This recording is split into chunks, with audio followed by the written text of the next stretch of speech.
Assalamualaikum warahmatullahi wabarakatuh.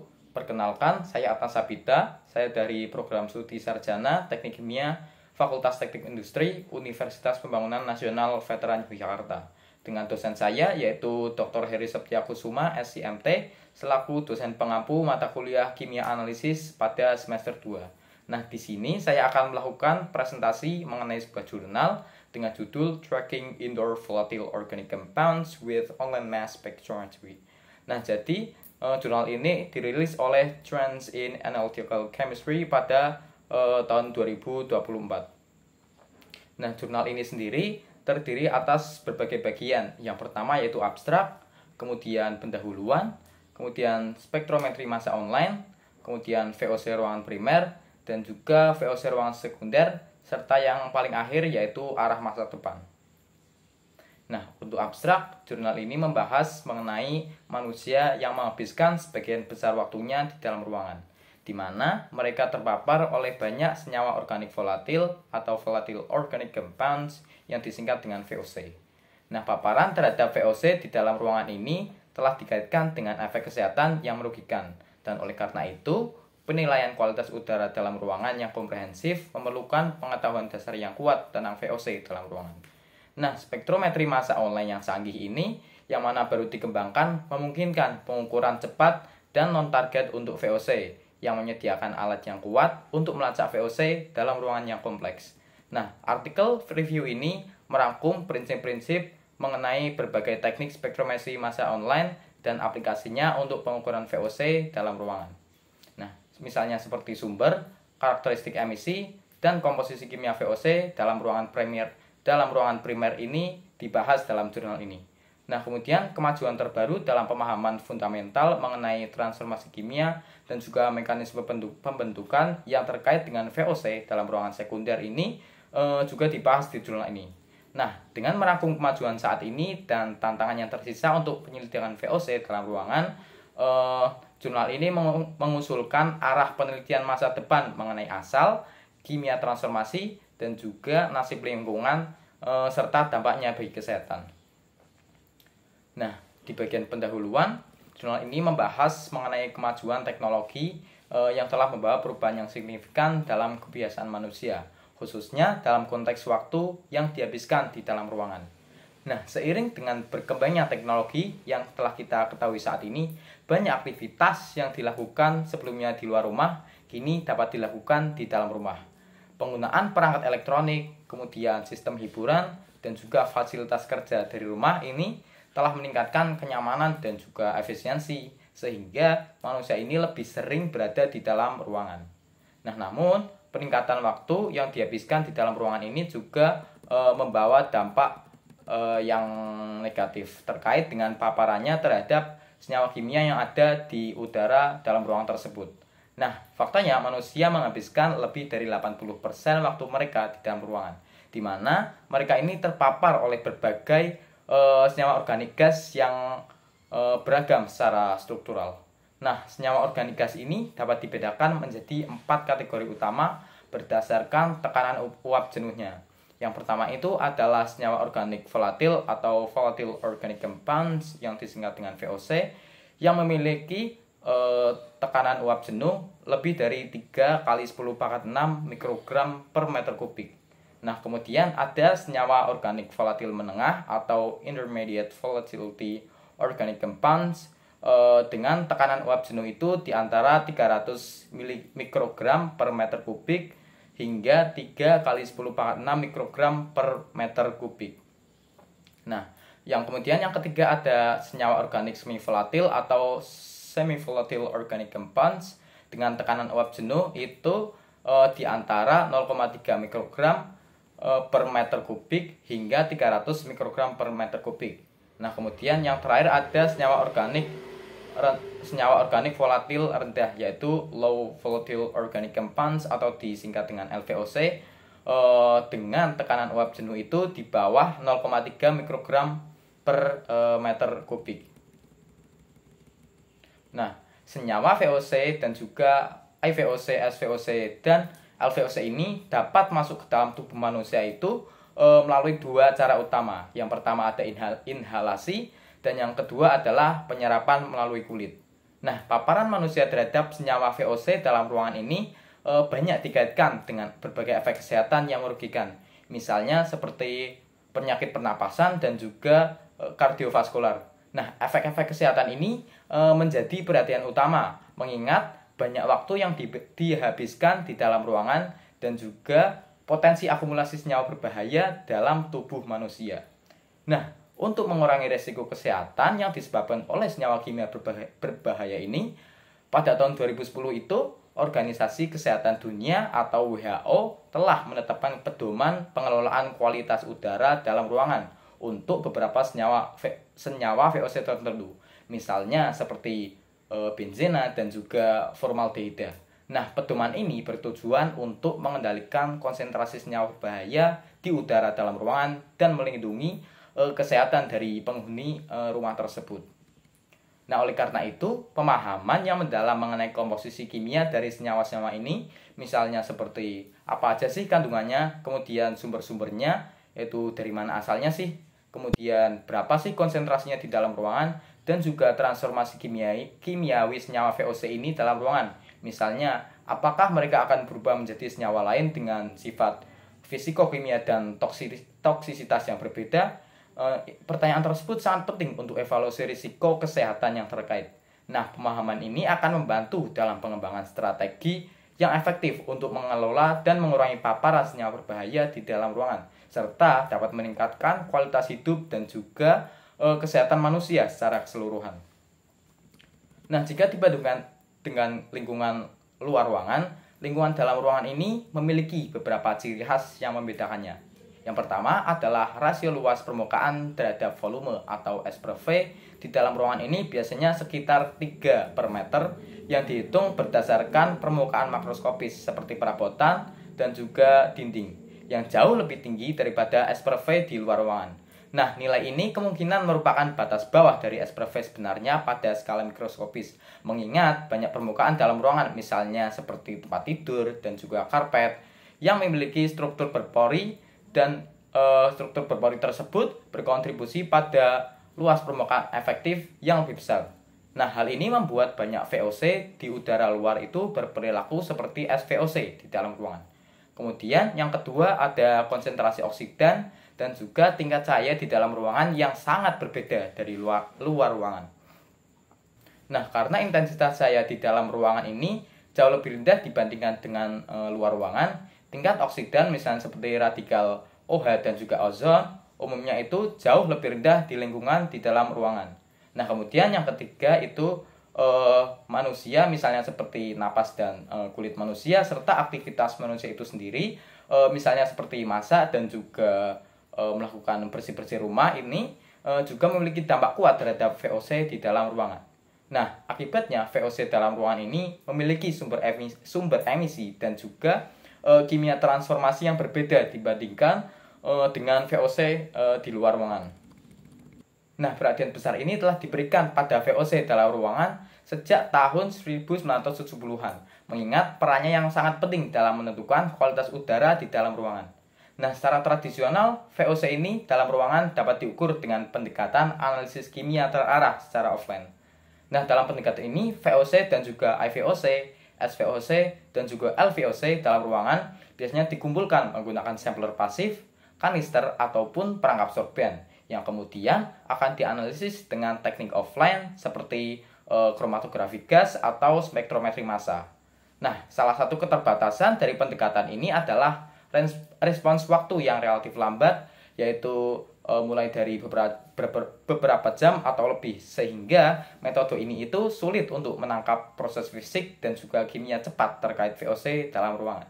Nah, baru-baru ini dengan perkembangan spektrometri massa online yang canggih seperti PTR TOFMS dan juga CIMS yang mana mengubah paradigma pengukuran dari pemantauan offline ke online. Nah, penggunaan spektrometri massa resolusi tinggi online ini memungkinkan pengukuran yang terperinci secara waktu bahkan hingga dalam hitungan detik dan tidak terarah untuk VOC dalam ruangan, sehingga alat ini itu menyediakan sarana yang kuat untuk menggambarkan koktail kimia dalam ruangan tersebut.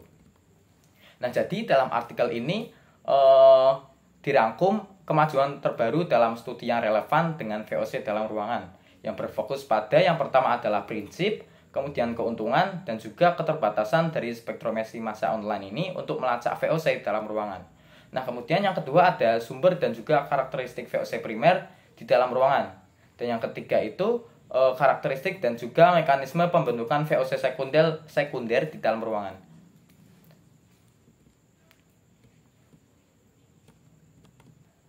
Nah, selanjutnya kita akan membahas mengenai spektrometri massa online. Nah, rincian operasional spektrometri massa online termasuk seperti PTR-TOF-MS, kemudian fokus PTR-TOF-MS, kemudian ada CIMS, SVTEC, dan juga CCMS akan dijelaskan dalam presentasi ini. Yang pertama itu adalah PTR-TOF-MS atau kepanjangannya itu adalah Proton Transverse Reaction Time of Flight Mass Spectrometry.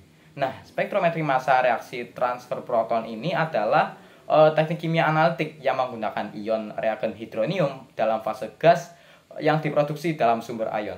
Nah, PTR-MS ini digunakan untuk pemantauan online senyawa organik yang mudah menguap atau VOC di udara sekitar yang alat ini dikembangkan pada tahun 1995 oleh para ilmuwan di Austria. Nah, instrumen PTR-MS ini terdiri dari sumber ion yang terhubung langsung ke sebuah alat dan sistem analisis. Nah, instrumen PTR-MS yang tersedia secara komersial ini umumnya memiliki waktu respons sekitar 100 mili-detik dan mencapai batas deteksi di wilayah pptv 1 digit atau bahkan ppkeV.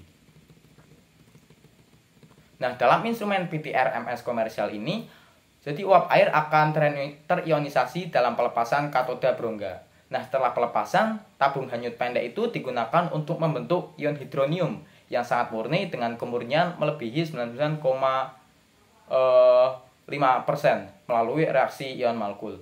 Nah, karena kemurnian ion reagen yang tinggi inilah, filter massa antara sumber ion dan tabung penyimpanan reaksi itu tidak diperlukan dan ion hidronium ini dapat disuntikan secara langsung. Nah, tetapi ketiadaan filter massa ini pada gilirannya itu sangat mengurangi hilangnya ion reagen dan pada akhirnya itu dapat menyebabkan batas deteksi yang sangat rendah pada keseluruhan instrumen. Nah, dalam tabung reaksi melayang, pompa vakum ini terus-menerus menyedot udara yang mengandung VOC yang akan dianalisis. Nah, di ujung tabung hanyut itu molekul terprotonasi dianalisis dan juga dideteksi. Nah, kemudian alat yang kedua adalah fokus PTR-TOF-MS. Nah, jadi fokus PTR-TOF-MS ini menawarkan respons waktu yang sangat cepat. Nah, jika PTR-MS ini yang berbasis tabung drift tradisional yang sudah dibahas tadi, seringkali menggunakan saluran masuk yang panjang dan juga bertekanan rendah, sehingga menyebabkan interaksi dinding yang tidak diinginkan dan akibatnya respons waktu itu lebih lambat karena terbatasnya laju aliran ke dalam sel reaksi. Nah, fokus PTR-TOF-MS ini menggunakan aliran sampel tinggi dari sistem pengenalan sampel aksial yang diambil sampelnya secara langsung ke dalam reaktor molekul ion. Nah, selain itu, sel reaksi fokus ini dipanaskan untuk mempercepat pemisahan ulang bahan yang terkondensasi atau yang terabsorpsi dari permukaan reaktor yang selanjutnya memastikan respon waktu yang sangat baik untuk senyawa dengan volatilitas yang lebih rendah. Nah, kemudian alat yang ketiga ada Chemical Ionization Mass Spectrometry atau CMS. Nah, dalam spektrometri massa ionisasi kimia, ionisasi analit gas ini terjadi melalui reaksi ion molekul dalam fase gas dan bukan melalui dampak elektron secara langsung, dampak foton ataupun ionisasi medan. Nah, ionisasi elektron secara langsung dari gas reagen ini biasanya terdapat dalam jumlah besar yang biasanya diikuti oleh reaksi ion molekul yang melibatkan ion-ion yang awalnya terbentuk dari gas reagen netral untuk menghasilkan ion reagen ionisasi kimia atau susunan ion reagen. Nah, tumbukan ion reagen dengan analit yang biasanya terjadi pada sekitar 1% tekanan gas reagen ini menghasilkan satu atau lebih karakteristik ion analit. Nah, ion analit ini awalnya mungkin mengalami fragmentasi atau jarang bereaksi lebih lanjut dengan gas reagen untuk menghasilkan susunan ion akhir yang mewakili spektrum massa dari analisis yang dihasilkan oleh gas reagen yang spesifik. Nah, kegunaan dari CMS ini sendiri sebagian besar timbul dari kenyataan bahwa berbagai macam gas reagen dan juga karenanya itu ion reagen ini dapat digunakan untuk mengionisasi analit, yang seringkali sistem reagen ini dapat disesuaikan dengan masalah yang ingin dipecahkan. Nah, permasalahan tersebut yang dapat diselesaikan oleh pendekatan ini meliputi yang pertama adalah penentuan massa molekul, penjelasan struktur, dan yang ketiga ada identifikasi dan juga kuantifikasi. Nah, kemudian alat yang keempat adalah semi-volatile thermal desorption aerosol gas chromatography atau SVTEC. Nah, jadi SVTEC ini adalah teknik berbasis GC dan juga MS yang dapat mengukur SVOC dalam fase gas dan partikel secara bersamaan. Nah, secara singkat, jadi aliran kecil sampel udara itu melewati siklon dan kemudian diarahkan ke dua sel pengambilan sampel filter serat logam paralel yang memungkinkan pengumpulan SVOC yang berbentuk gas dan terikat oleh partikel. Nah, dibandingkan dengan metode offline tradisional yang menganalisis SVOC pada pengumpulan dan ekstraksi sampel, SVTEC ini memiliki keunggulan resolusi waktu yang tinggi dan juga persiapan sampel yang terbatas. Nah, deteksi simultan SVOC fase gas ini memungkinkan penyelidikan perilaku partisi gas partikel dan emisi permukaan SVOC di dalam ruangan tersebut. Nah, kemudian yang kelima adalah sesi MS. Nah, jadi sesi MS ini adalah teknik baru untuk pengukuran VOC secara real time. Nah, VOC di udara itu diambil sampelnya yang terionisasi saat berinteraksi dengan tetesan semprotan listrik yang kemudian dideteksi oleh spektrometri massa dengan resolusi tinggi. Nah, elektrifikasi semprotan ini dicapai dengan memasukkan kawat platina yang dialiri arus listrik yang ditahan pada tegangan tinggi, misalnya seperti 2,5 kV yang ke dalam larutan kerja elektrospray. Nah, spektrum massa yang dapat direkam dalam mode ion positif ataupun negatif dengan resolusi waktu sekitar 1 detik. Nah, batas deteksi VOC berkisar dari pptv hingga ppbv, bergantung pada strukturnya. Nah, tetapi salah satu keterbatasan dari alat ini itu adalah efisiensi ionisasi VOC yang bervariasi dari satu senyawa ke senyawa lainnya, sehingga ini menjadi sulit untuk mengukur konsentrasi bahan kimia yang tidak diketahui. Nah, dalam hal ini, seseorang ini dapat menentukan konsentrasi bahan kimia yang tidak diketahui ini menggunakan pendekatan semi kuantifikasi dengan mengasumsikan sensitivitasnya sama dengan VOC yang sensitivitasnya telah diketahui. Nah, sebelum kita membahas mengenai VOC di ruangan primer dan juga ruangan sekunder, kita perlu tahu apa itu sih ruangan primer dan juga ruangan sekunder itu sendiri. Nah, jadi ruangan primer itu adalah ruangan utama dalam sebuah bangunan atau rumah yang fungsinya itu untuk sebagai pusat dari aktivitas sehari-hari dan merupakan tempat di mana penghuni rumah tersebut menghabiskan sebagian besar waktunya. Nah, ruangan-ruangan ini dirancang untuk penggunaan yang intensif dan memiliki peran penting dalam kehidupan sehari-hari, baik untuk keperluan fungsional maupun keperluan sosial. Nah, dalam konteks ini, desain dan juga tata letak ruangan primer ini sangat diperhatikan agar dapat memberikan kenyamanan, kemudian kemudahan, dan juga estetika yang mendukung gaya hidup penghuni rumah tersebut. Nah, ruangan primer ini seringkali menjadi titik fokus dari desain interior sebuah rumah karena fungsinya yang esensial dan juga penggunaannya yang dengan frekuensi yang tinggi. Nah, contoh dari ruangan primer ini ada ruang tamu dan juga ruang makan. Dan kemudian ada ruang sekunder, yang mana ruang sekunder tersebut adalah ruang tambahan dalam sebuah bangunan atau rumah yang fungsinya itu untuk mendukung fungsi-fungsi dari ruangan primer tadi.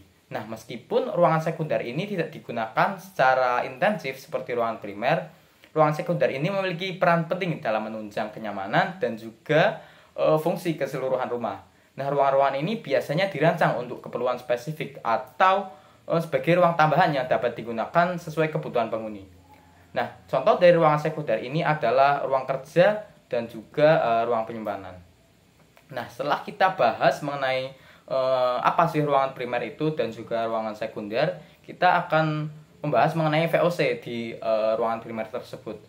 Nah, jadi mengenai studi awal VOC dalam ruangan primer itu sebuah penelitian yang mendalam mengenai senyawa VOC ini, yang mana dalam ruangan primer telah menjadi perhatian utama dalam beberapa dekade terakhir.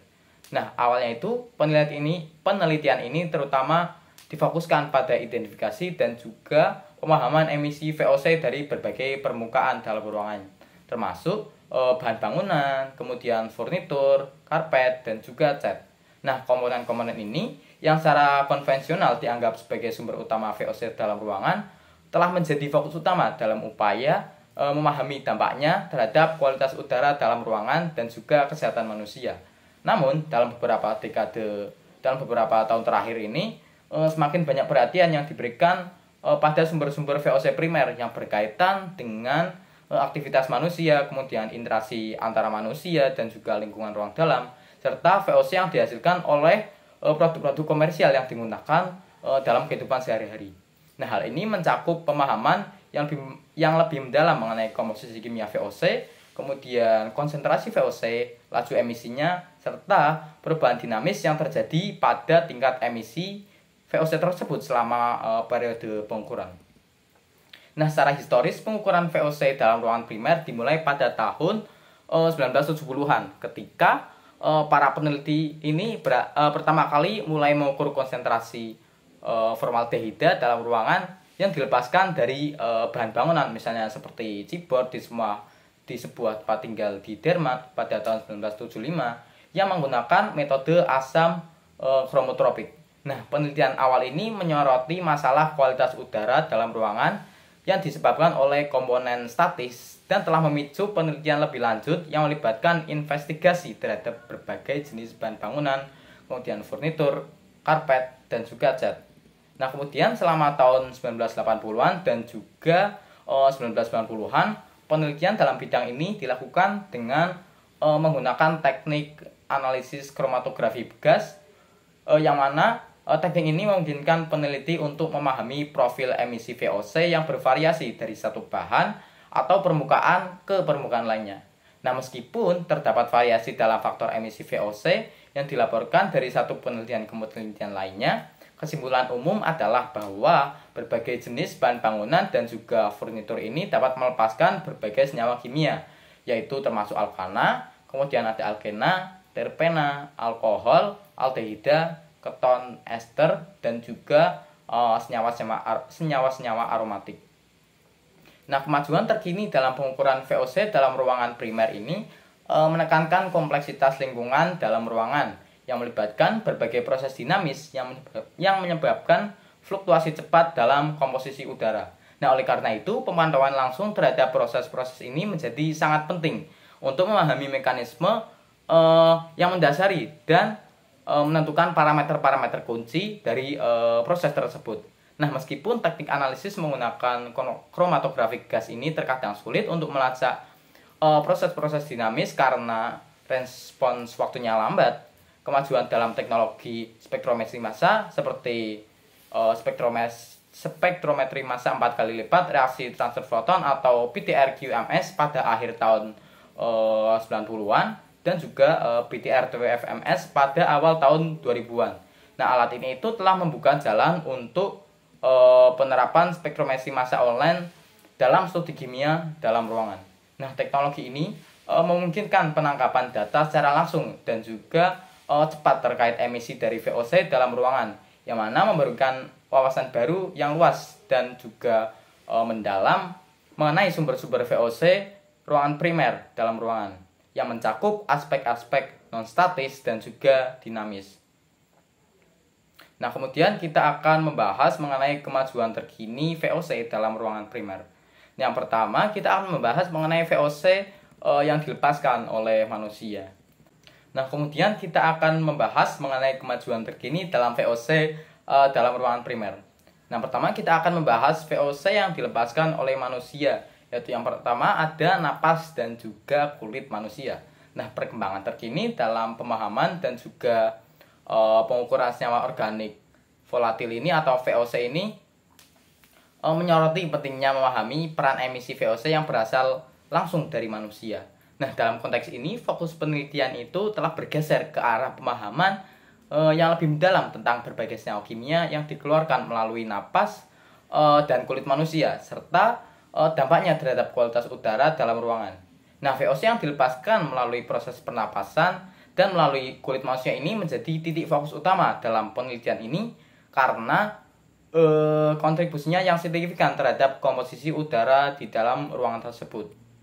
Nah, jadi proses metabolisme dalam tubuh manusia itu menghasilkan sejumlah senyawa VOC yang kemudian dikeluarkan melalui napas. Nah, senyawa-senyawa ini termasuk asetona, kemudian isoprena, metanol, dan juga asam butirat. Nah, pengukuran konsentrasi VOC dalam napas manusia ini atau dikenal sebagai faktor emisi total VOC napas dapat dilakukan menggunakan ruangan yang dikendalikan secara lingkungan yang dilengkapi dengan teknologi pengukuran online seperti PTR TWFMS. Nah, melalui penelitian ini telah diketahui bahwa asetona, kemudian isoprena, dan juga metanol adalah 3 senyawa yang paling melimpah dalam napas manusia dengan kontribusi yang signifikan, yang mana masing-masing itu mencapai 59%, kemudian 19%, dan juga 13%. Nah, selain itu, kulit manusia itu juga menjadi sumber yang penting dari emisi VOC dalam ruangan. Nah, senyawa-senyawa yang dikeluarkan melalui kulit lebih beragam dari napas manusia, termasuk misalnya asam asetat, kemudian asetona, serta berbagai hidrokarbon dan senyawa seperti aldehida, kemudian ada keton dan juga asam. Nah, penelitian ini telah menunjukkan bahwa faktor-faktor lingkungan seperti kelembaban udara, kemudian suhu ruangan, dan juga jenis pakaian yang dikenakan juga dapat mengaruhi jumlah dan juga jenis dari senyawa VOC yang dikeluarkan oleh manusia tersebut. Nah, misalnya kelembaban dan suhu ruangan yang tinggi itu cenderung meningkatkan emisi VOC, sementara penggunaan pakaian pendek itu dapat mengakibatkan pelepasan lebih banyak senyawa VOC daripada penggunaan pakaian yang panjang. Nah, kemudian penelitian terbaru juga menyoroti pengaruh kondisi emosional manusia terhadap emisi isoprena, yaitu sebuah senyawa VOC yang dapat digunakan sebagai indikator emosi.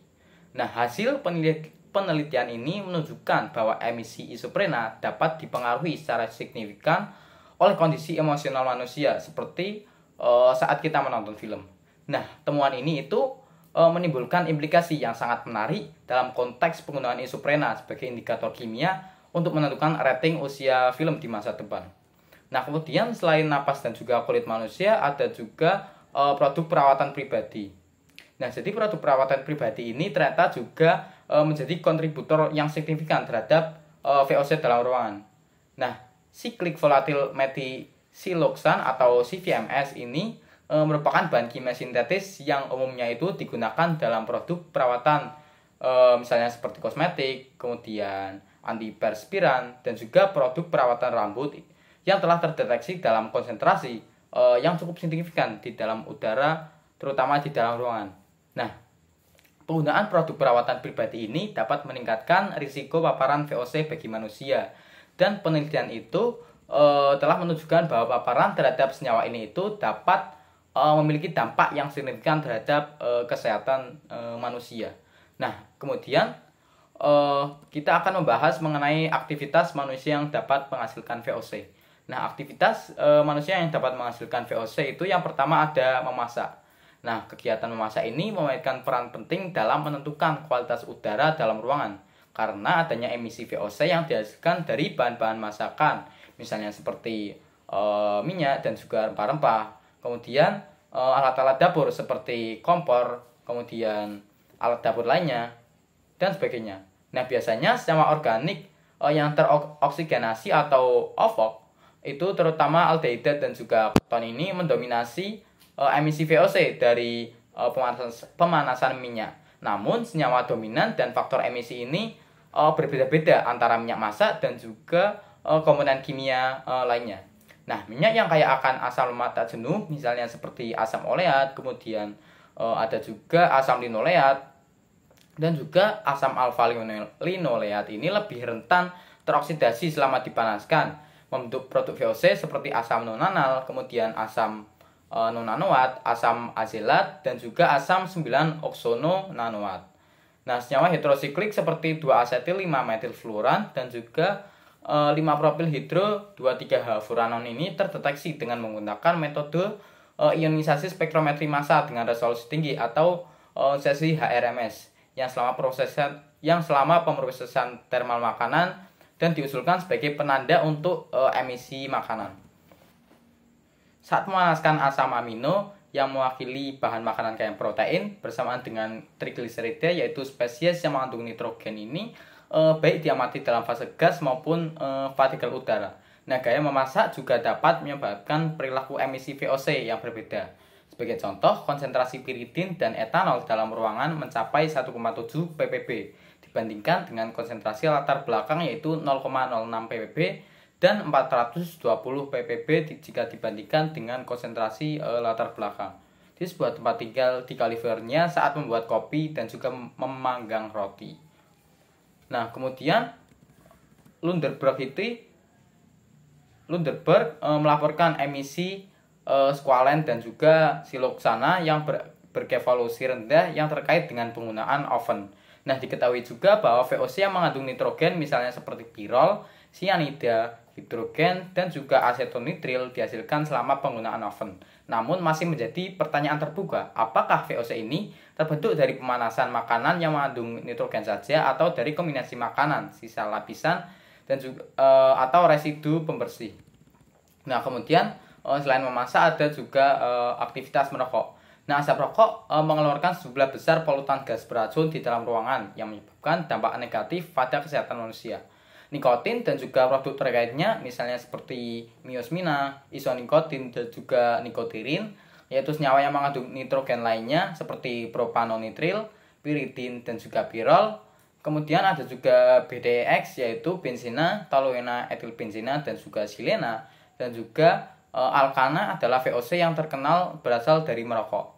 Nah, Liu ini mengidentifikasi 2,5 dimetilfuran sebagai penanda merokok dengan rasio emisi sebesar 4,3. Nah, alkana dan juga aldehida ini memiliki rasio emisi yang tinggi juga, yang merupakan ciri-ciri khas yang mencolok dari aktivitas merokok.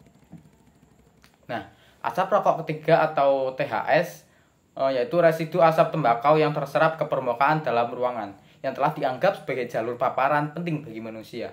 2,5 dimetilfluran, kemudian 2-metilfuran dan juga asetonitril ini biasanya digunakan sebagai penanda dari asap rokok ketiga atau THS tersebut.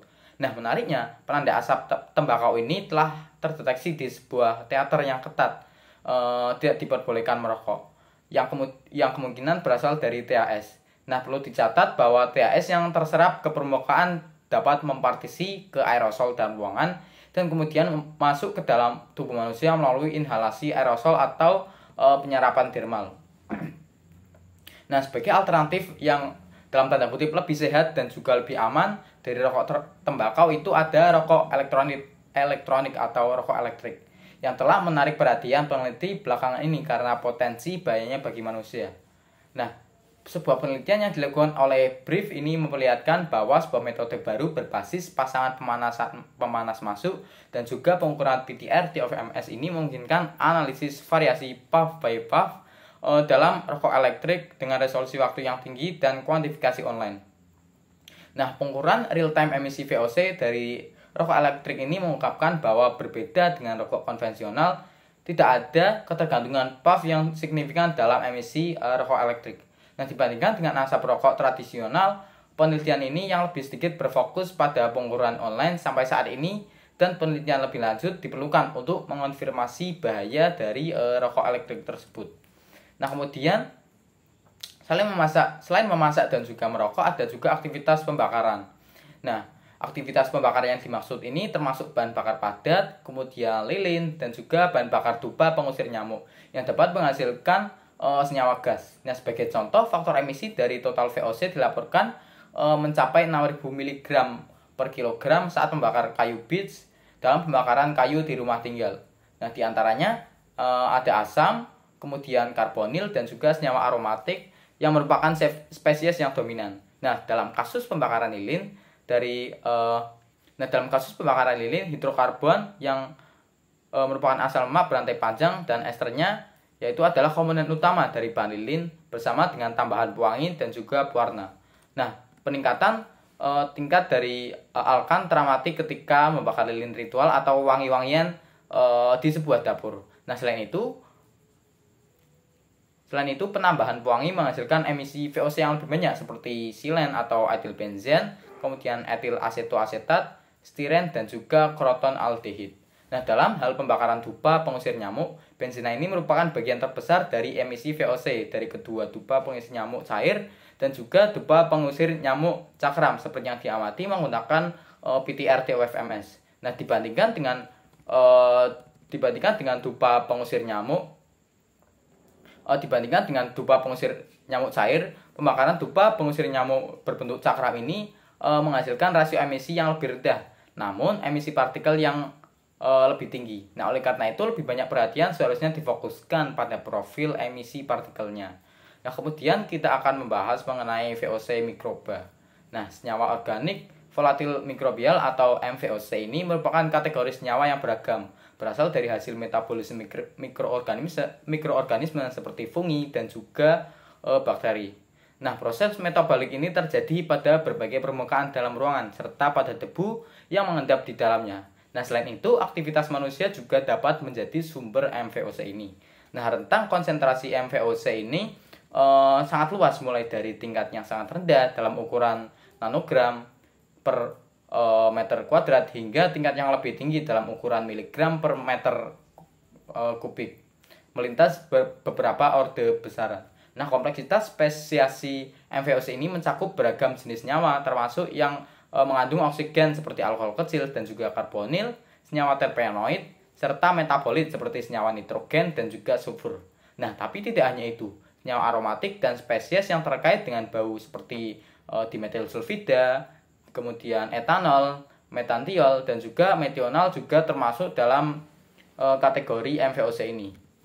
Nah, efek paparan MVOC terhadap kesehatan manusia terkait dengan iritasi pada mata dan juga saluran udara atas, serta dapat menyebabkan respons alergi yang pada gilirannya dapat berpotensi memicu masalah pernapasan seperti batuk, kemudian asma, dan gangguan paru-paru lainnya.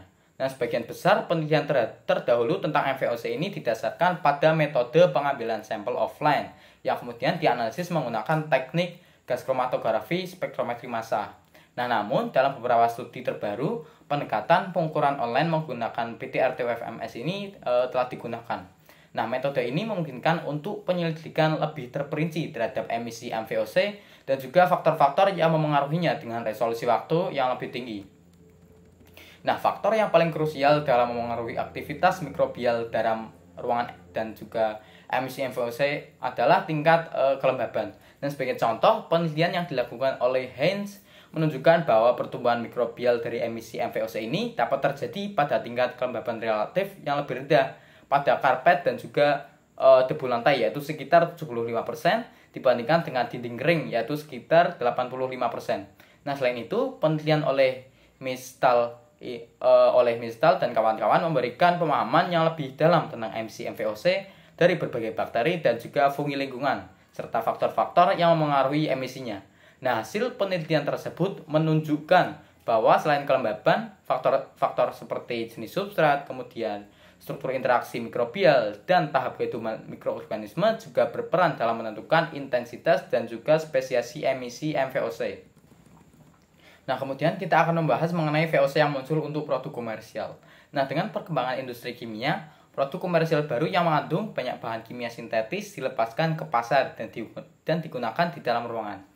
Nah, produk-produk komersial ini dapat menjadi sumber senyawa organik volatil yang dalam ruangan. Nah, sebagai contoh, sebuah studi laboratorium baru-baru ini menemukan bahwa layar kristal cair atau kita sebut dengan LCD, yang mana termasuk monitor komputer, kemudian laptop, dan juga layar TV, dapat mengeluarkan lebih dari 40 senyawa gas dengan tingkat emisi total yang dinormalisasi oleh luas layar hingga 8,25 kali 100⁹ molekul per detik cm². Nah, senyawa gas ini meliputi 10 VOC baru muncul, yaitu monomer kristal cair yang komponen kunci yang digunakan dalam layar cair, dan lebih dari 30 VOC lainnya, misalnya seperti asam asetat, isoprena, dan juga nonanal.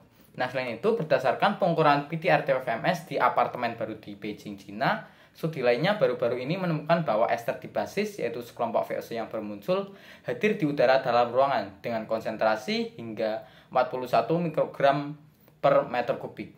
Nah, kontaminasi ester dibasis yang baru diidentifikasi tersebut kemungkinan berasal dari pelapisan furnitur. Nah, dari perspektif kesehatan manusia, VOC baru muncul di dalam ruangan dapat menyebabkan risiko paparan baru bagi manusia.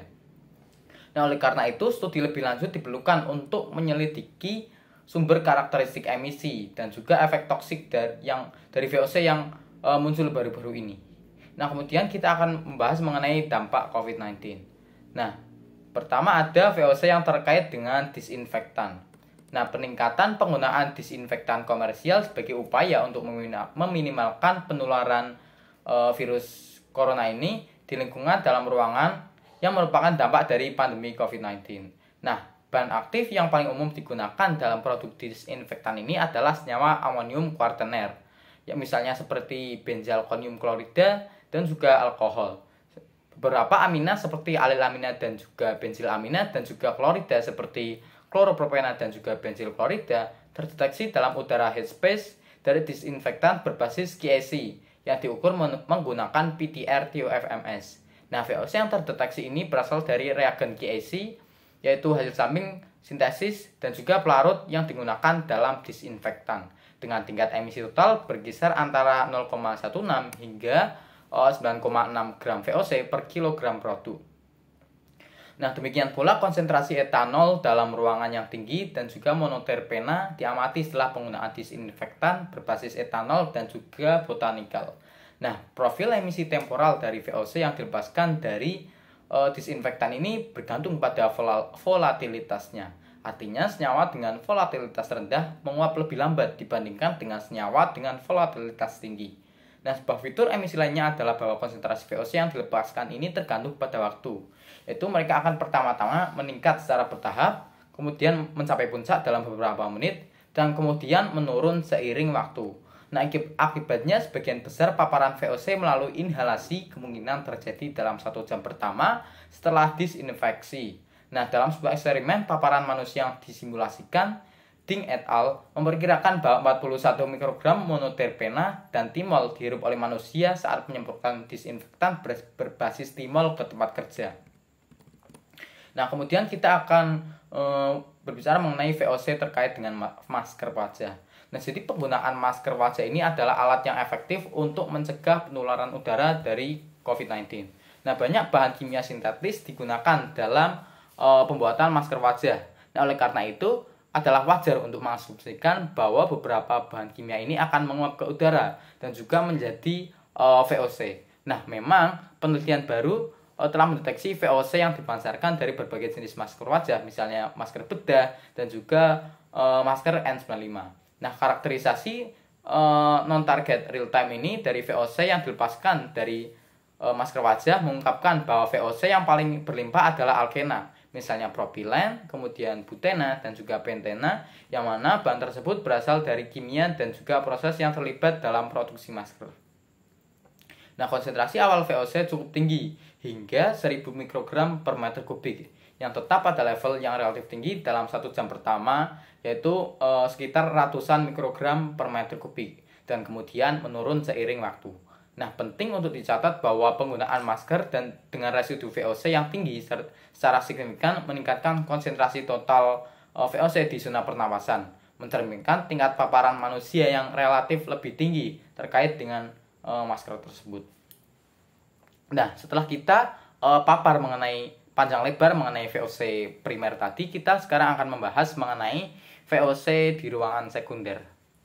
Nah, selain VOC primer yang diemisikan dari konteks statis manusia, aktivitas manusia, dan juga mikroorganisme, VOC sekunder ini berasal dari kimia fase gas dan juga kimia heterogen, yang mana juga memainkan peran penting dalam menentukan kualitas udara dalam ruangan. Nah, VOC primer ini mencakup senyawa yang langsung dilepaskan ke udara dari berbagai sumber dalam ruangan, misalnya seperti furnitur, kemudian peralatan rumah tangga, dan juga bahan bangunan. Nah, aktivitas manusia seperti memasak, kemudian bersih-bersih, dan juga produk perawatan pribadi juga berkontribusi terhadap emisi VOC primer. Nah, mikroorganisme seperti bakteri dan juga jamur dapat melepas senyawa organik yang menambah jumlah VOC dalam ruangan. Nah, di sisi lain, VOC sekunder ini terbentuk melalui reaksi kimia yang terjadi di udara di dalam ruangan. Nah, kimia fase gas melibatkan reaksi antara senyawa organik dan oksidan di udara seperti ozon dan juga radikal hidroksil yang menghasilkan produk baru yang dapat memiliki sifat kimia dan fisik yang berbeda. Nah, kimia heterogen ini mencakup reaksi yang terjadi di permukaan padatan atau cairan dalam ruangan, seperti partikel debu atau permukaan perabotan yang juga dapat menghasilkan VOC sekunder. Nah, kemudian kita bahas mengenai VOC sekunder yang terbentuk dari reaksi fase gas. Nah, secara umum, reaksi kimia fase gas ini memiliki dampak terbatas terhadap nasi VOC dalam ruangan, karena waktu tinggal udara yang singkat dan juga tingkat oksidan yang lebih rendah di dalam ruangan. Nah, sebagai contoh, pada konsentrasi isopropen dalam ruangan yang tipikal yaitu 4,9 kali 10 pangkat 11 molekul per cm kubik ozon, kemudian 1,2 kali 10 pangkat 5 molekul per cm kubik radikal OH, dan laju pertukaran udara 0,5 hingga 5 per jam. Reaksi dengan ozon dan hidroksil ini masing-masing menyumbang sekitar 0,4 hingga 4,5% dan juga 0,9 hingga 8,6% dari total kehilangan isopren dalam ruangan. Nah, dengan demikian hanya sebagian kecil isopren yang akan teroksidasi dalam ruangan pada kondisi ruangan yang normal. Nah, meskipun masa hidup VOC dalam ruangan umumnya tidak ditentukan oleh kimia fase gas, terdapat pengecualian untuk generalisasi ini. Misalnya beberapa monoterpen seperti limonena dan juga alpha-pinen dapat bereaksi 8 hingga 21 kali lebih cepat daripada isopren selama ozonolisis. Nah, faktanya oksidasi kimia fase gas yang cepat diamati setelah membersihkan lantai kantor dengan pembersih yang mengandung terpen.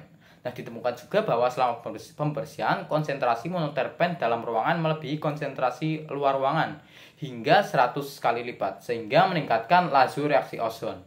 Nah, produk oksidasi dari reaksi fase gas monoterpen dalam ruangan termasuk C10H16O2, kemudian C9H14O4 yang telah terdeteksi. Nah, produk oksidasi fase gas ini akan mengalami reaksi oksidasi yang lebih lanjut untuk membentuk molekul organik yang sangat teroksigenasi yang pada akhirnya dapat menyebabkan pembentukan aerosol organik sekunder atau SOA dalam ruangan. Nah, secara teori, VOC sekunder juga dapat muncul dari reaksi fase gas NO3 yang berkontribusi pada pembentukan SOA di lingkungan luar ruangan. Nah, namun konsentrasi NO3 ini belum terkarakterisasi dengan baik pada dalam ruangan, sehingga tidak jelas apakah reaksi fase gas NO3 itu berperan dalam kimia VOC dalam ruangan tersebut. Nah, selain itu, reaksi fotokimia fase gas dapat terjadi dalam kondisi tertentu, misalnya saat terkena sinar matahari langsung, ketika membuka jendela, atau saat terkena lampu neon. Nah, oksidan dalam ruangan seperti HONO, kemudian H2O2, dan juga Cl2 yang mana dilepaskan dari pemutih saat mencuci, dapat mengalami fotolisis dalam situasi tersebut, yang akan membentuk radikal dan memulai reaksi fotokimia, yang kemudian menghasilkan VOC sekunder dan juga SOA dalam ruangan. Nah, kemudian kita akan membahas mengenai studi awal VOC ruangan dalam sekunder. Yang pertama adalah reaksi ozon dengan karpet. Nah, ozon dianggap sebagai oksidan dalam ruangan yang paling penting. Reaksi heterogen ozon dapat terjadi di permukaan karpet dengan kecepatan deposisi ion dan probabilitas reaksi masing-masing sebesar 0,016 hingga 0,064 cm per detik dan sekitar 10 hingga 5. Nah, pada tahun 1992, Wessler ini menemukan bahwa ketika karpet terkena 30 hingga 50 ppb ozon, konsentrasi 4 vinyl sikloheksen, kemudian 4 vinyl sikloheksen dan juga stirena yang mana merupakan bahan dasar karpet ini menurun secara signifikan. Sementara konsentrasi formaldehida, asetaldehida dan juga aldehida C5 hingga C-10 terbentuk secara bersamaan sebagaimana diukur dengan GCMS. Nah, fenomena serupa juga diamati oleh Morrison dan juga Nazarov pada tahun 2000-an yang menemukan bahwa dua nonenal dan juga normal nonanal adalah dua produk VOC utama yang terbentuk dari interaksi ozon karpet dengan faktor pembentukan molar masing-masing sebesar 0,16 dan juga 0,25. Nah, menariknya karpet baru ini lebih reaktif daripada karpet yang lama.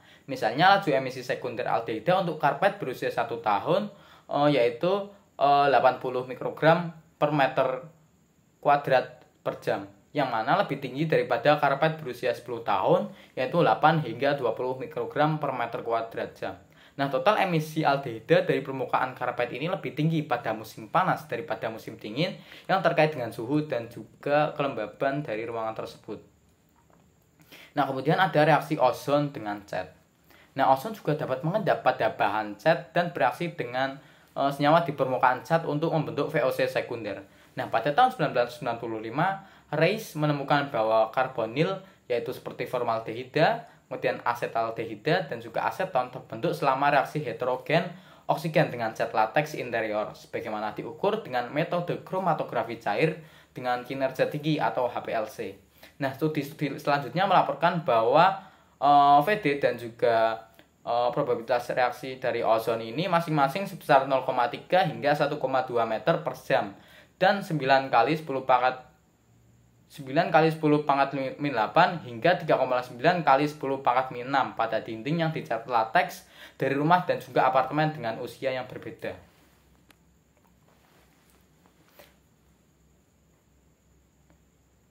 Nah, dalam sebuah studi kamar, sebuah penelitian oleh Gall dan kawan-kawan ini menemukan bahwa VD dari total emisi karbonil sekunder masing-masing sebesar 0,32 meter per jam dan juga 0 hingga 30 mg per meter kubik jam untuk dinding yang dicat dengan VOC rendah. Nah, jelas bahwa kecepatan deposisi ozon dan probabilitas reaksi pada dinding yang dicat lebih kecil dibandingkan dengan karpet. Nah, ini kemungkinan disebabkan oleh kandungan senyawa organik tak jenuh yang lebih rendah dalam cat dan juga efek penghalang cat terhadap transportasi reaksi ozon dengan bahan di bawahnya. Nah, kemudian reaksi ozon dengan asap. Nah, asap tembakau ini mengandung banyak senyawa organik tak jenuh yang berpotensi pada reaksinya dengan ozon. Nah, pada tahun 2001, Saugnesi ini meneliti dampak ozon pada 18 VOC yang ditemukan dalam asap tembakau. Nah, mereka menemukan bahwa konsentrasi aldehida termasuk formaldehida, kemudian heksanal dan juga benzaldehida, nonanal dan juga denganal meningkat secara signifikan ketika terkena sekitar 115 ppb ozon. Nah, selain itu, solanesol dan juga nikotin yang merupakan komponen utama asap dapat bereaksi dengan ozon untuk membentuk banyak produk seperti 4-oksopentanal, kemudian geranil asetol, kotinin, dan juga N-metilformaldehida dan nikotin 1-oksida. Nah, laju heterogen ozon nikotin yang diukur adalah sekitar 10 hingga 5 menit pada rasio pencampuran ozon sebesar 402 ppb yang sesuai dengan masa hidup nikotin selama 10 hari dalam kondisi dalam ruangan yang khas. Nah, perlu dicatat bahwa beberapa produk reaksi yang disebutkan di atas memiliki potensi iritasi yang lebih kuat daripada prekursor mereka dalam asap tembakau yang mengindikasi potensi terhadap kesehatan manusia. Nah, kemudian adalah ada reaksi lipid ozon dengan kulit. Nah, reaksi heterogen antara ozon fase gas dan ikatan rangkap pada manusia dan permukaan dalam ruangan memiliki dampak signifikan terhadap VOC dalam ruangan.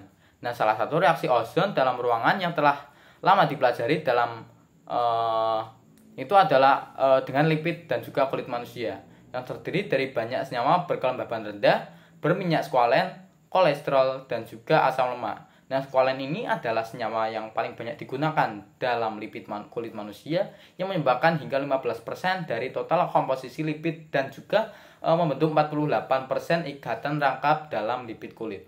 Nah, kelimpahan tinggi squalen ini menjadikannya spesies yang paling efektif dalam oksidasi ozon pada kulit.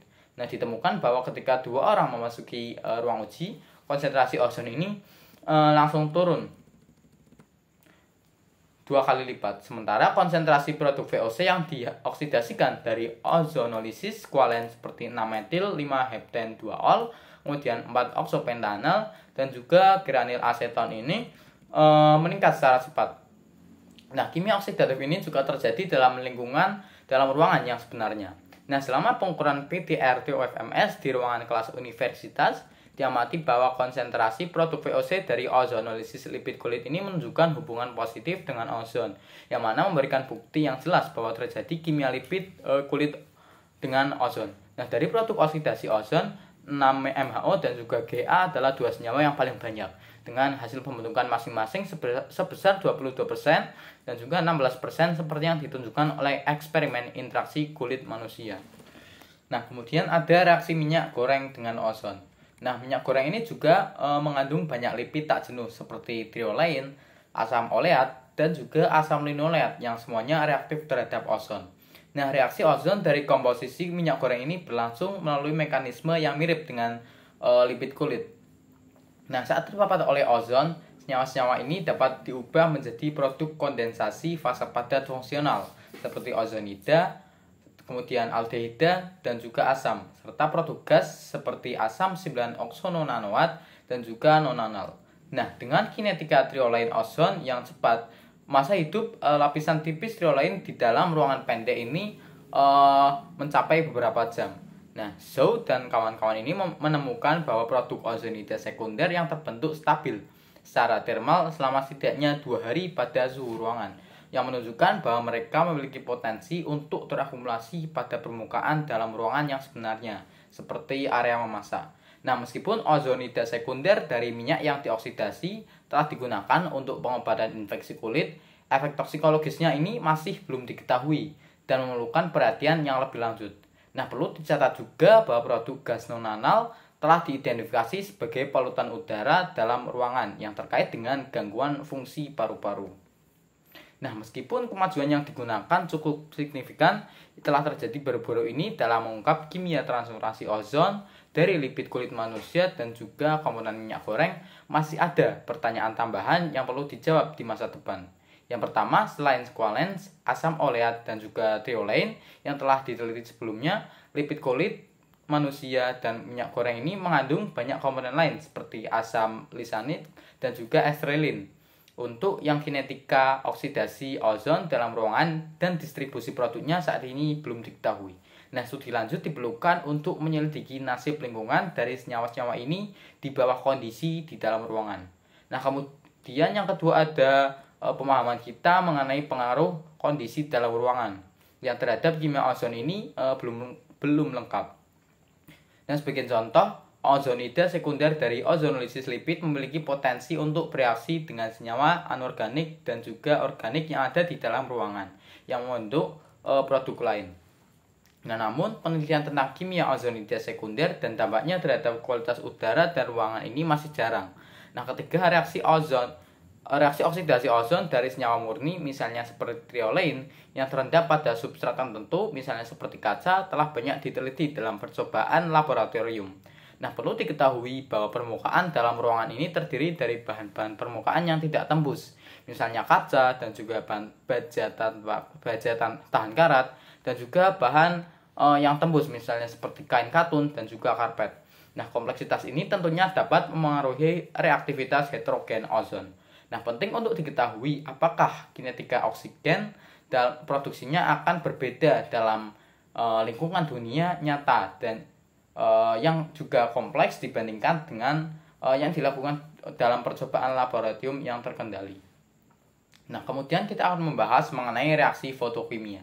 Nah, jadi di luar ruangan, kimia fotokimia ini dalam fase terkondensasi telah diteliti secara luas. Nah, sementara itu di dalam ruangan, proses heterogen serupa dapat terjadi pada beberapa permukaan di dalam ruangan, misalnya seperti permukaan dalam jendela dan juga kaca, yang dapat berkontribusi pada pembentukan VOC sekunder ketika terpapar dengan sinar matahari langsung atau cahaya di dalam ruangan.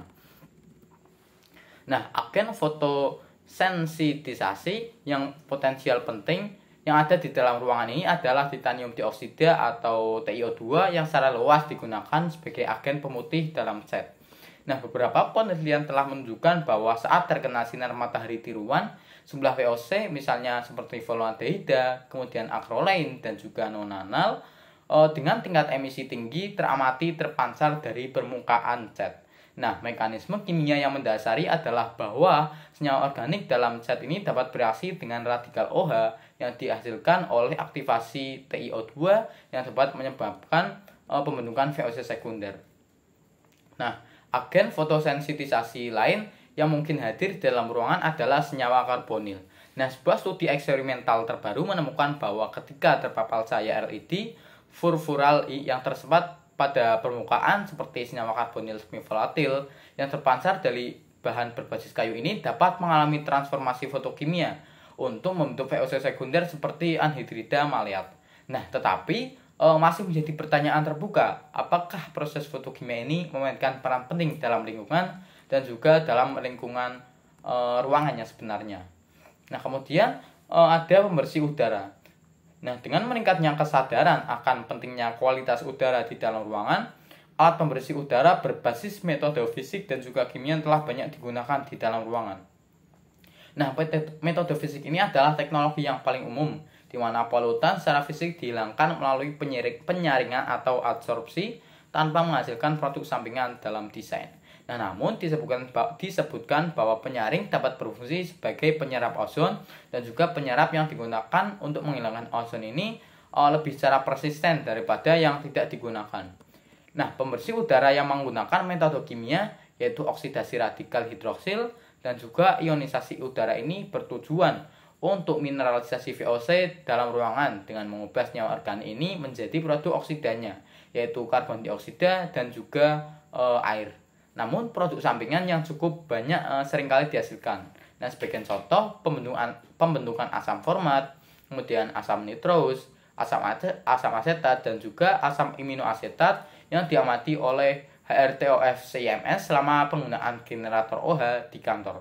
Nah, secara bersamaan konsentrasi jumlah partikel mencapai 4.000 partikel per cm kubik dengan rasio O per C itu sebesar 1,3 yang mana menunjukkan pembentukan SOA yang sangat teroksidasi. Nah, ionisir udara menghasilkan spesies kimia aktif, misalnya seperti nitrogen, kemudian oksigen, dan juga OH, dan juga medan listrik kuat dengan energi tinggi dan waktu tinggal yang lebih pendek untuk mendekomposisi VOC. Nah, meskipun demikian, sedikit yang diketahui tentang dampak teknologi ini pada udara dalam ruangan, termasuk pembentukan VOC sekunder. Nah, teknologi UV yang dapat menyebabkan oksidasi fotokatalitik untuk menghilangkan VOC ini banyak digunakan di dalam ruangan. Nah, meskipun VOC dapat dihilangkan oleh penyinaran UV, efisiensi mineralisasi rendah yang mana rata-rata sekitar 41% dan berkorelasi negatif dengan berat molekul VOC. Nah, salah satu konsekuensi yang tidak diinginkan dari penggunaan pembersih berbasis UV ini adalah pembentukan produk samping yang teroksidasi. Nah, sebagai contoh, ketika lampu UVC dinyalakan di ruangan laboratorium, sinyal total fokus PTR TOFMS dan juga NO3 CMS meningkat secara signifikan, yang mana hal tersebut mencerminkan kimia sekunder yang kuat terinduksi oleh foto. Nah, secara khusus intensitas sinyal spesies yang mengandung sulfur meningkat hingga faktor 10 selama penyinaran UVC. Nah, hasil ini menunjukkan bahwa efek kualitas udara dalam ruangan yang tidak diinginkan mungkin muncul saat menggunakan beberapa pembersih udara tertentu yang memerlukan penelitian lebih lanjut dari sudut pandang potensi efek kesehatan negatif. Nah, kemudian yang terakhir adalah arah masa depan. Yang pertama adalah mengembangkan teknik online dan offline yang canggih untuk melacak VOC dalam ruangan. Nah, meskipun penerapan instrumen respon cepat online seperti PTR-TOFMS secara signifikan memajukan pemahaman tentang perilaku VOC dalam ruangan, namun keterbatasan ini tidak dapat dihindari. Sebagai contoh, salah satu keterbatasan potensial dari alat PTR-TOFMS ini adalah bahwa ion isomer itu tidak dapat dibedakan. Nah, hal ini dapat diperbaiki dengan menggunakan teknik karakterisasi kimia yang dihubungkan. Misalnya seperti menggabungkan gas kromatografi untuk pemisahan kimia dengan PTR atau CIMS. Nah, Claflin dan juga kawan-kawannya ini mengembangkan kromatografi gas in situ dengan pemilihan detektor otomatis antara fokus PTR dan juga EITOFMS untuk identifikasi molekuler yang dapat dipisahkan secara isomer dari VOC dalam ruangan, termasuk hidrokarbon, oksigenat, dan juga senyawa yang mengandung nitrogen. Nah, demikian pula sebuah penelitian menunjukkan bahwa GC dihubungkan secara simultan dengan detektor ionisasi nyala dan juga CMS untuk pengukuran yang dapat dipisahkan secara isomer dari senyawa organik yang ada baik dalam fase gas maupun partikel. Nah, teknik-teknik ini dihubungkan memberikan informasi yang dapat dipisahkan secara isomer tentang komposisi udara di dalam ruangan, sementara pada saat yang sama menghasilkan resolusi waktu yang berkurang. Nah, oleh karena itu, para peneliti harus membuat keseimbangan dalam pilihannya. Tetapi selain itu, teknik berbasis spektrometri massa resolusi tinggi ini telah digunakan dalam beberapa tahun terakhir dalam studi udara dalam ruangan. Nah, GC Orbitab MS ini digunakan untuk screening non-targeted VOC di sebuah museum di China. Nah, meskipun saat ini sampel dianalisis secara offline setelah pengumpulan, dalam teori, metode ini dapat diperluas ke pengukuran online jika dikombinasikan dengan teknik seperti SVTEC. Nah, ini akan memungkinkan pengukuran resolusi waktu dengan resolusi massa yang lebih tinggi. Nah, selain itu, teknik lain seperti gas kromatografi 2 dimensi dapat meningkatkan kemampuan pemisahan untuk sampel yang kompleks. Kemudian, yang kedua ada menjelajahi VOC yang tidak diketahui. Nah, dengan pertumbuhan cepat industri kimia global dalam beberapa tahun terakhir, banyak bahan kimia sintetis diproduksi dan digunakan di dalam ruangan. Nah, banyak dari bahan kimia sintetis ini tak terhindarkan akan dilepaskan ke udara dalam ruangan dan menjadi gas VOC. Nah, meskipun kemajuan telah dicapai dalam identifikasi VOC dalam ruangan selama dekade terakhir, terdapat kesenjangan pengetahuan tentang emisi polutan baru di dalam ruangan. Nah, sebagai contoh, sebuah studi terbaru mendeteksi ester dibasis atau DBE yang sebelumnya tidak dikenali sebagai VOC dalam udara dalam ruangan di di sebuah apartemen di Beijing, Cina. Nah, sumber senyawa DBE ini baru diidentifikasi ini dikaitkan dengan lapisan furnitur. Nah, selain itu, meskipun layar LCD telah digunakan dalam kehidupan sehari-hari selama beberapa dekade terakhir, baru-baru ini ditunjukkan bahwa mereka ini mengeluarkan beberapa bahan kimia yang dalam tanda kutip tidak biasa, seperti monomer kristal cair ke udara dalam ruangan. Nah, hasil ini menekankan perlunya mengevaluasi pelepasan VOC dari lebih banyak material dan perangkat yang digunakan di dalam ruangan daripada yang telah dilakukan hingga saat ini. Nah, hal ini sangat penting mengingat peningkatan penggunaan bahan kimia sintetis dalam ruangan baru. Nah, pada akhirnya ini akan berkontribusi pada pemahaman yang lebih lengkap tentang komposisi kimia udara dalam ruangan yang kita hirup. Nah, aspek lain dari ketidakpastian untuk VOC dalam ruangan adalah identifikasi sumbernya. Nah, sebagai contoh, sebuah studi sebelumnya menunjukkan bahwa konsentrasi isoprena di dalam ruangan di sebuah rumah yang tidak diketahui dan juga yang tidak berpenghuni di Amerika Serikat itu sekitar 1 ppb, yang jauh lebih tinggi daripada udara luar, yaitu sekitar 0,2 hingga 0,5 ppb. Nah, sumber lain yang diketahui dari isoprena dalam ruangan termasuk napas manusia dan juga layar kristal cair atau LCD.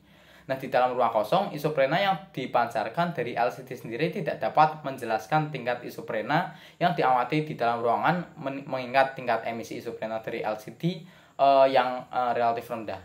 Nah, oleh karena itu, harus ada sumber lain yang hilang dari isoprena di dalam ruangan. Nah, hal ini menuntut penelitian lebih lanjut tentang identifikasi sumber VOC di dalam ruangan, termasuk isoprena itu sendiri. Nah, kemudian yang ketiga ada menuju pemahaman yang lebih baik tentang kimia oksidasi di permukaan di dalam ruangan. Nah, sebagian besar VOC dalam ruangan sekarang diketahui terbentuk dari kimia permukaan dalam ruangan. Nah, di sisi lain, VOC itu sendiri ditemukan sebagai semi volatil dalam ruangan, yang menunjukkan perilaku serupa dengan SVOC yang disimpan di dalam reservoir permukaan di dalam ruangan.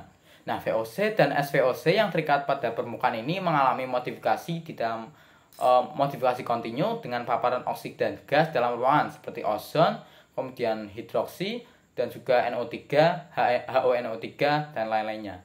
Nah, kondisi lingkungan dalam ruangan termasuk suhu, kelembaban, laju pertukaran udara, dan properti permukaan, misalnya seperti pH, komposisi kimia, dan juga struktur, dapat memengaruhi reaksi heterogen VOC dan SVOC yang terabsorpsi pada permukaan, yang akhirnya mengarah pada pembentukan produk sekunder.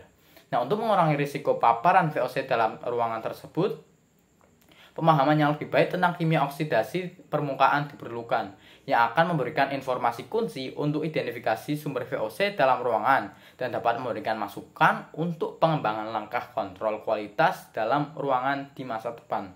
Khususnya, penelitian yang ada tentang kimia oksidasi permukaan sebagian besar dilakukan di laboratorium, yaitu dalam lingkungan yang disimulasikan. Nah, penelitian tentang permukaan dalam ruangan yang realistis dan lingkungan di dalam ruangan sebenarnya perlu dieksplorasi. Nah, kemudian yang keempat atau yang terakhir adalah menggunakan dampak kesehatan dari VOC di dalam ruangan. Nah, dengan ditemukannya polutan udara baru di dalam ruangan, muncul pertanyaan kunci. Nah, apakah senyawa yang baru diidentifikasi ini akan menimbulkan risiko kesehatan bagi manusia? Nah, maka untuk menjawab pertanyaan semacam ini, pengetahuan dasar tentang tingkat emisi, kemudian perilaku partisi gas permukaan, kimia transformasi dalam ruangan, dan faktor lingkungan yang memengaruhi paparan kimia manusia, serta toksisitas polutan baru ini diperlukan. Nah, namun informasi semacam itu saat ini masih kurang. Nah, sebagai contoh, sedikit yang diketahui tentang efek toksikologis dari monomer kristal cair yang baru ditemukan. Nah, selain itu, keberadaan dalam ruangan, misalnya di udara, kemudian partikel terapung, dan juga debu dari QAC ini, dengan panjang rantai yang bervariasi, masih sebagian besar tidak diketahui. Nah, kurangnya informasi semacam ini menghambat penilaian risiko kesehatan yang akurat untuk bahan kimia yang menjadi perhatian baru. Nah, selain itu, perlu dicatat bahwa untuk banyak polutan dalam ruangan yang telah diteliti dengan baik, toksisitas mereka ini sudah diketahui, tetapi toksisitas produk transformasi dan ruangan mungkin belum. Nah, ini disebabkan karena produksi reaksi dari banyak bahan kimia, terutama yang sintetis ini digunakan dalam ruangan sebagian besar tidak diketahui, sehingga sulit untuk mengevaluasi efek kesehatan yang dihasilkan. Nah, sebagai contoh, sebuah studi terbaru menemukan bahwa reaksi heterogen bisphenol yang sebagai polutan dalam ruangan yang telah diteliti dengan baik dengan HONO dalam ruangan dapat menghasilkan bisphenol yang ternitrasi, yang merupakan polutan beracun yang belum diidentifikasi sebelumnya dengan penyebaran yang luas. Nah, selain itu, informasi tentang toksisitas bagian besar produk reaksi skualen oksigen dan juga risiko paparannya ini masih kurang. Nah, hal ini menyoroti pentingnya mempertimbangkan produk reaksi yang terbentuk melalui kimia sekunder, yang termasuk produk fase terkondensasi dan juga produk VOC fase gas. Nah, terakhir, dalam ruangan manusia ini terpapar koktail dari banyak VOC. Nah, studi toksisitas sebelumnya terutama fokus pada efek kesehatan dari individu VOC. Sedikit informasi tersedia tentang efek kesehatan dari campuran VOC yang digabungkan tersebut. Nah, penelitian lebih lanjut diperlukan untuk menyelidiki efek campuran dalam lingkungan ruangan yang kompleks di dunia nyata. Nah, secara khusus mengingat paparan manusia dalam jangka panjang terhadap VOC dalam ruangan, studi toksisitas kronis in vitro dan juga in vivo dari VOC ini sangat diperlukan. Nah, sekian dari presentasi dari saya, kurang lebihnya saya mohon maaf dan terima kasih atas perhatian Anda sekalian. Wassalamualaikum warahmatullahi wabarakatuh.